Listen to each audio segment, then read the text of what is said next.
5 औरतों को मौत के वक्त तकलीफ नहीं होगी। ऐसी 5 औरतें जिनको मौत के वक्त थोड़ी सी भी तकलीफ नहीं होगी। वह खुशनसीब 5 औरतें हैं। बिस्मिल्लाहिर्रहमानिर्रहीम। 5 औरतों को मरते वक्त थोड़ी सी भी तकलीफ नहीं होगी। वह 5 औरतें कौन सी हैं? जानने के लिए वीडियो को मुकम्मल देखिए। नजा के वक्त मुसलमान को जो तकलीफ होती है, उस पर अल्लाह रब्बुल इज्जत की जानिब से नेकियां अता की जाती हैं। जैसे कि सुन्ने इब्ने माजा में बरिवायत हजरत आयशा रजी अल्लाह ताला अन्हा से मरब है कि रसूल अल्लाह सल्लल्लाहु अलैहि वसल्लम उनके पास तशरीफ लाए, उस हाल में कि उनके पास उनका कोई करीबी रिश्तेदार मौत की सख्ती में मुब्तला था। रसूल अकरम सल्लल्लाहु अलैहि वसल्लम ने मुशाहिद फरमा कर हजरत आयशा रद अल्लाह ताला अन्हा से फरमाया, अपने रिश्तेदार पर गमगीन ना हो, इसलिए कि यह इसकी नेकियां हैं। नेज हजरत आयशा रजी अल्लाह ताला अन्हा से ही इस मजमून की रिवायत है कि जब रसूल अल्लाह सल्लल्लाहु अलैहि वसल्लम की वफात की तकलीफ मैंने देखी, अब मैं किसी मुसलमान मैयत की हालत नज़ा की तकलीफ को उसके हक में बुरा नहीं समझती। बस मज़कूर हदीस से मालूम होता है कि नज़ा के वक्त होने वाली सख्ती मरने वाले की बद आमाल हों का हरगिज़ नतीजा नहीं होती। मुसलमान के हक में उस पर अजर सवाब और गुनाहों की मूफी की ही उम्मीद रखनी चाहिए। नाजरीन, 5 औरतों को मरते वक्त तकलीफ नहीं होगी। हजरत सैयदना उस्मान गनी रजी अल्लाह ताला अन्हों ने फरमाया था, दुनिया में 5 लोग ऐसे हैं जिनको मरते वक्त तकलीफ नहीं होगी। उनकी रूह आसानी से निकलेगी। हालत नजा में इंसान की आधी रूह अंदर होती है और आधी रूह बाहर होती है और बंदा तकलीफ में होता है। उस वक्त इंसान को प्यास इतनी लगती है कि इंसान यह चाहता है कि समंदर का पानी पी जाऊं, और अगर बिला फर्ज 7 समुंदरों का पानी वह पी भी जाए, फिर भी उसकी प्यास कभी खत्म नहीं होगी। रूह निकलते वक्त इंसान को जो तकलीफ हो रही होती है, वह नाकाबिले बयान है। हजरत सैयदना उस्मान गनी रजी अल्लाह ताला अन्हों ने फरमाया, यह 5 लोग ऐसे हैं कि इन्हें मरते वक्त जरा भी तकलीफ ना होगी, यानी मौत आसानी से होगी और बगैर तकलीफ के होगी। पूछा गया कि जनाब वह कौन से 5 लोग हैं जिन्हें मौत की सख्ती में भी नरमी मुसर होगी, तो फरमाने लगे कि सबसे पहला शख्स वह जो अपने माँ बाप की मौत के बाद, यानी माँ बाप के मरने के बाद वरासत का हिस्सा अपनी बहनों को पहुंचाने में जल्दी करता है, यानी विरासत का हिस्सा अपनी बहनों को जल्द और बवत पहुंचाता है। ऐसा ना हो कि बहन के बच्चे भूख से बिलखते रहे और तुम बहन के हक पर कब्जा किए बैठे रहो, और बहन इस इंतजार में रही कि मेरा भाई कब मुझे मेरे माँ बाप की विरासत में हिस्सा देगा। बहुत बार ये भी देखने में आता है कि बहन की शादी नहीं हुई, जबकि वालदैन दुनिया से रुखसत हो गए, तो भाई ने कहा कि कोई बात नहीं, तो उसका हिस्सा उसे जहेज की सूरत में दे दूंगा। याद रहे कि इस्लाम में बहनों को जहेज देना फर्ज नहीं, जबकि उनका विरासती हक देना फर्ज है। दरअसल औरतों को जहेज देना यहूदियों की रस्म है।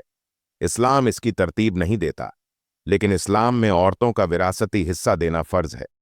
वाज रहे कि वालदैन के तर्क में जिस तरह उनके नरीना औलाद का हक को हिस्सा होता है, उसी तरह बेटियों का भी उसमें शरई हक को हिस्सा होता है। वालदैन के इंतकाल के बाद उनके तर्क पर बेटों का खुद तनहा कब्जा कर लेना और बहनों को उनके शरई हिस्से से महरूम नाजायज और सख्त गुनाह है। भाइयों पर लाजिम है कि बहनों को उनका हक और हिस्सा इस दुनिया में दे दें, वरना आखिरत में देना पड़ेगा, और आखिरत में देना आसान नहीं होगा। हदीस मुबारक में इस पर बड़ी वैदे आई हैं। हजरत सईद बिन जैद रद अल्लाह ताला अन्हो फरमाते हैं, रसूल अल्लाह सल्लल्लाहु अलैहि वसल्लम ने फरमाया, जो शख्स किसी पर बालिश्त भर भी जमीन भी अजरा जुल्म लेगा, क़यामत के दिन 7 जमीनों में से उतनी ही जमीन उसके गले में तो के तौर पर डाली जाएगी।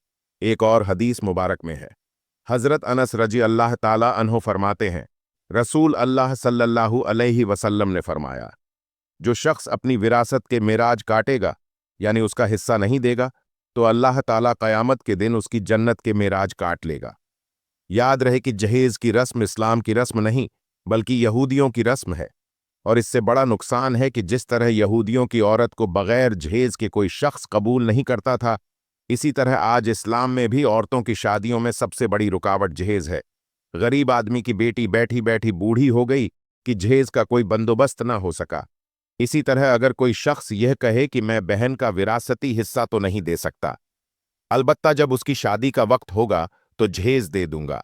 लिहाजा फरमाया गया कि बहनों को बरवें वाले की रूह मौत के वक्त बड़ी आसानी से निकलती है। एक औरत का भाई जब फौत हुआ तो उस औरत ने बहुत इसरार किया कि मुझे भी कब्रिस्तान ले चलो। मैं भी अपने भाई की कब्र पर जाना चाहती हूँ। खैर, उसके उस इसरार को कबूल किया गया और उसे कब्रिस्तान में उसी जगह ले जाया गया जहां उसके भाई की तदफीन होने वाली थी। उसको देखते ही देखते मैयत को कब्र में उतारा गया और उसके भाई को मट्टी के सपूत किया गया। जब दुआ की बारी आई तो तमाम अजीजो वक़ब के सामने उसकी रोती हुई बहन ने आसमान की जानिब अपने हाथ उठाए और आसमान की जानिब देखा। उसका दिल रो रहा है, आंखें चशम चशम बरस रही हैं। उसने एक ऐसी दुआ की कि लोगों के मुर्दा ज़मीर को जगा दिया। रोती हुई बहन ने आसमान की जानिब देखकर फरियाद की कि ऐ मेरे मालिक, ऐ इंसाफ करने वाले, आज मेरा भी इंसाफ कर दे। रो रो कर कहने लगी, मेरे मालिक, तुम मेरे इस जालिम भाई को अपनी रहमत से दूर रखना, ऐसा दूर रखना जैसे इसने मेरे वालदैन की विरासत से मुझे दूर रखा है। मेरे बच्चे भूख से बिलखते रहे, लेकिन इस जालिम को मेरे बच्चों पर जरा भी तरस ना आया। मैं अपने बच्चों को हराम जानवर का गोश्त खिलाने पर मजबूर हो गई। मेरे बच्चों ने बड़ी ही गुर्बत की जिंदगी गुजारी है, जबकि मेरे इस जालिम भाई को कभी भी हया ना आई, कभी भी रहम ना आया कि मैं अपनी बहनों की विरासत का जो उनका हक है उसे अदा करूं। ऐ मेरे मालिक, तू आज इंसाफ कर दे, और जिस तरह इसने मेरी विरासत के हक से मुझे दूर रखा है, इसी तरह तू इसे अपनी रहमत से दूर कर दे। तो नाजरीन, सिर्फ एक लम्हे के लिए दिल पर हाथ रखकर यह सोचो कि जब तुम अपनी बहनों को उनके विरासत का हक अदा नहीं करोगे, तो क्या तुम्हारी बहनें तुम्हारे लिए मगफिरत की दुआएं करेंगी या जहन्नम की दुआएं करें? बहन के लिए जालिम बन के मरोगे या मजलूम बन के? नाजरीन, बहन का हक खाना ऐसा है जैसे खंजीर का गोश्त खाना है। दूसरा वह शख्स जिसकी रूह मरते वक्त बड़ी ही आसानी से निकलेगी। फरमाया, कसरत से सदका करने वाला शख्स, यानी ऐसा शख्स जो अल्लाह के रसूल सल्लल्लाहु अलैहि वसल्लम की रज़ा के लिए अपने माल और दौलत में से यूं सदका करता है कि जब वह अपने एक हाथ से किसी को देता है तो दूसरे हाथ को पता भी नहीं चलता। यानी दूसरा इंसान वो है जो कसरत से सदका करेगा तो उसकी मौत के वक्त उसकी रूह आसानी से निकलेगी और जान कीनी का अमल उस लिए तकलीफदा नहीं होगा। नंबर 3, ऐसा इंसान जो अपनी फैमिली से अच्छा सलूक करने वाला है, यानी अपने माँ बाप, बीवी, बच्चे और बहन भाइयों से नरम दिली का रवैया रखने वाला है, अपनी बीवी बच्चों से प्यार करने वाला है, हलाल लुक्मा कमाकर अपनी बीवी बच्चों की कफा करने वाला है। बुजुर्गा दीन फरमाते हैं कि जब रिज़्क तंग होने लगे तो दस्तरखान को वसी कर लिया करो, यानी अपनी बीवी बच्चों पर खर्च करना भी सदका है, उन्हें खिलाना भी सदका है। लिहाजा ऐसा शख्स जो अपनी फैमिली पर खर्च करता हो और उनसे हुस्ने सलूक करता हो, तो जब वह दुनिया से रुखसत होगा तो उसकी रूह निकलने में आसानी होगी और उसे कोई तकलीफ ना होगी। इसी तरह हजरत उस्मान गनी रजी अल्लाह ताला अन्हों ने जो शख्स यह सोचकर नमाज अदा करता है कि जो नमाज वह अदा कर रहा है वह मेरे नबी सल्लल्लाहु अलैहि वसल्लम की आंखों की ठंडक है, नमाज दीन का सुकून है, नमाज मोमिन की मिराज है, इस्लाम और कुफ्र में तफरी है, तो 5 वक्त का नमाजी मौत के वक्त किसी किस्म की सख्ती में मुब्तला ना होगा। फिर फरमाया, 5वां, वो शख्स जो कुरान की तिलावत कर हो, यानी खुद भी कुरान पढ़ता हो और दूसरों को भी कुरान सिखाता हो। फिर फरमाया, रातों को तन्हाई में उठ उठकर कुरान पढ़ा करो और कुरान पढ़ते वक्त रोया करो। फरमाया कि अगर रोना ना भी आए तो रोने की कोशिश कर लिया करो। हजरत अली हजवरी गंज बख्श रहमतुल्लाह अल से किसी ने पूछा कि हजरत, अगर रोने की कोशिश भी करें और फिर भी रोना ना आए तो फिर क्या करें? तो फरमाया कि फिर अपने मुकद्दर पर रोया करो कि तुम इतने संग दिल हो गए हो कि तुम्हारी आंखें आंसू नहीं बहाती। हजरत आयशा सिद्दीका रजी अल्लाह ताला अन्हा कहती हैं कि जब से उन्होंने अल्लाह के रसूल सल्लल्लाहु अलैहि वसल्लम को मौत के वक्त दरपेश सख्ती का मंजर देखा है, तब से किसी की आसान मौत पर खुश नहीं होती और आसान मौत नसीब होने की तमन्ना भी नहीं करती, क्योंकि वह जान चुकी थी कि ना तो मौत की सख्ती मरने वाले के बुरे अंजाम की दलील है और ना आसान मौत की कोई इज्जत अफजाई की बात है। अगर सचमुच ऐसा होता तो अल्लाह रसूल सल्लल्लाहु अलैहि वसल्लम को आसान से आसान तर मौत नसीब होती। यही वजह है कि ना वह मौत की सख्ती को नापसंद करती थी और ना किसी की आसान मौत पर खुश होती थी।